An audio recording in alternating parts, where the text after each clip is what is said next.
Today's case takes to the city of Dhaka in July 2016. Dhaka is the capital of Bangladesh, a secular country with a very high Muslim population and Islamic history. This case in general had shocked the nation because, unlike its Muslim neighbor, Pakistan, Bangladesh is not a rogue Islamic state run by terrorists or terrorist groups. Typically, Bangladesh has a hard stance against Islamists, and comparatively, there are less homegrown terror outfits. Usually, the terrorism is imported from the Islamic State of Pakistan. The chilling crime occurred at the Holey Artisan bakery in Gulshan. Gulshan is a wealthy district in the country's capital where a lot of tourists, foreigners, and the elite live and visit. It is where most of the foreign embassies are located as well. The restaurant serves Spanish food and overlooks the water. The attackers stormed the restaurant at 21:20 local BD time armed with pistols, bombs, assault rifles, and a sword, shouting Allahu Akbar. They took about 35 people hostage, 20 were guests. Most of the guests were foreign nationals. Faraz Hossain and Abinta Kabir were classmates from Emory University who were in Dhaka visiting friends and family. Tarishi Jain was also a student of Emory University. It was clear the attackers wanted to target foreigners, specifically non-Muslims. The attackers were incredibly polite and with the restaurant staff and local Bangladeshis. They were heard saying, "Bengali people out, if you're Muslim come out." Complaining that foreigners, with their skimpy clothes and taste for alcohol, were impeding the spread of Islam. Their lifestyle is encouraging local people to do the same thing, a militant said. They gave everyone a Quran test, where they asked hostages to recite Quran verses and prayers to prove that they were Muslims. Those who could recite a verse from the Quran from memory were spared in an effort to only kill non-Muslims. The Muslim hostages were treated better than the non-Muslim hostages. The Muslim hostages were given food and water and allowed to have food at dawn before they begin their fast for the holy month of Ramadan. Faraz Hossain passed the Muslim test and was allowed to leave with 2 hijabi women. Instead of leaving, Faraz decided to stay with his 2 female friends Abinta and Tarishi. They were then hacked to death. There were 22 dead in total. They were hacked or stabbed to death during the siege, or as some described, killed brutally with sharp weapons. 9 Italians, 7 Japanese, 1 Indian, 3 Bangladeshis and 1 U.S. citizen of Bangladeshi origin. The killers logged into the restaurant Wi-Fi in order to upload photos of the corpses. The attack was retweeted by ISIL. The rescue operation was called Operation Thunderbolt. Bangladeshi paramilitary entered and shot and killed 5 attackers, and captured a 6th.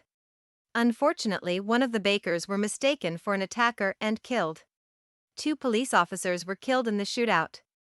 Western Human Rights Watch vowed to make sure the arrested terrorist was treated fairly and kindly during their detainment, as this was their main concern and they didn't trust Bangladesh authorities to treat criminals with the same respect and kindness that Western nations treated their murderers with. The identity of the perpetrators shocked the nation because these guys were wealthy, educated, upper-class people of society. This was shocking because we know that wealthy people never commit violent crimes, and we know that the educated could never fall for religious extremism. We know that only the extremely poor who studied in religious schools were the only ones who could succumb to Islamic extremism.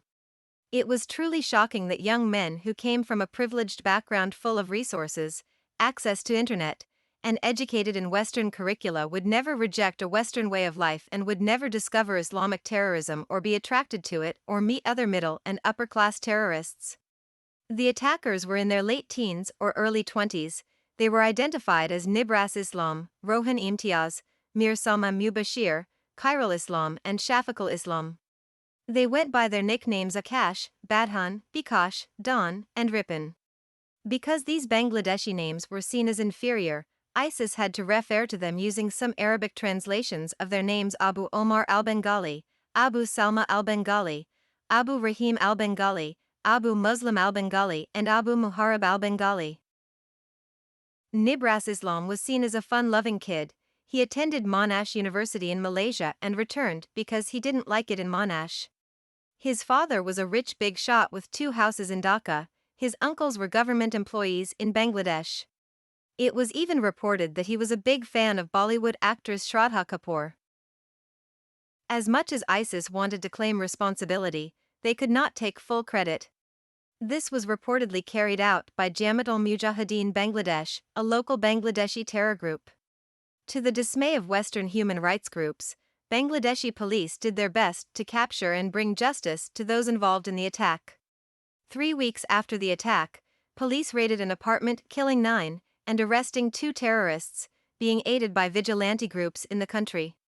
On August 27, 2016, Tamim Chowdhury, the mastermind of the attack, was killed in a raid of an ISIS safehouse in Dhaka. On September 2, his deputy Murad was killed in Dhaka. On January 6, 2017, police killed 2 Islamists that are part of the Jamaat-ul-Mujahideen Bangladesh. Most recently, on December 2018, 8 suspects were arrested in connection with helping plan, motivate, finance, and supply weapons to the attackers. They provided guns and training to the attackers and receiving funds through Hundi in India. The suspects carried out the attack to destabilize the country. They wanted less foreign, non-Muslim, involvement in Bangladesh, and believed that by killing foreigners they would draw the attention of terrorists, and possibly receive more funding or fame or some kind of points. They were members of Jamaat-ul-Mujahideen Bangladesh, and 7 of them were sentenced to death.